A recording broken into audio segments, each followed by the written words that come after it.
Last কথা, আমরা একটা খসড়া পেয়েছি, জুলাই সনদের খসড়া দেওয়া হয়েছে গতকালকে।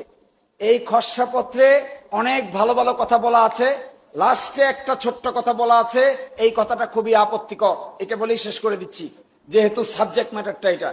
আমরা এই মর্মে একমত যে জুলাই জাতীয় সনদ 2025-এর যে কোনো প্রস্তাব, সুপারিশ অবিলম্বে বাস্তবায়নযোগ্য বলে বিবেচিত হবে। সেগুলো কোনো প্রকার কালক্ষেপণ না করেই পরবর্তী জাতীয় সংসদ নির্বাচনের আগে সরকার ও অন্যান্য সংশ্লিষ্ট কর্তৃপক্ষ সমূহ সম্পূর্ণরূপে বাস্তবায়ন করবে।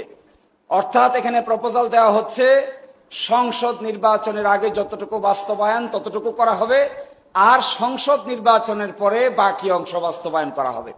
আপনারা কি এটার সঙ্গে একমত? No. Revolution is an revolution, বিপ্লব ইজ এ বিপ্লব, অভ্যুত্থান ইজ এ অভ্যুত্থান। অভ্যুত্থান নিজেই কনস্টিটিউশন। Solomon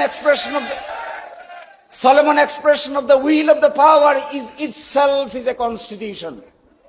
এই কনস্টিটিউয়েন্ট অ্যাসেম্বলি সম্পর্কে যাদের ধারণা নাই, constituent power of the people সম্পর্কে যাদের ধারণা নাই, constitution power of the people কিভাবে গঠিত হয়, how a political source of power comes, groan norm কাকে বলে, কেলসনের থিওরি কাকে বলে, কেলসনের থিওরি কিভাবে জন্ম নেয়, এর সম্পর্কে যাদের ধারণা নাই, তারাই শুধু এই বোকার মতো কথা বলতে পারে।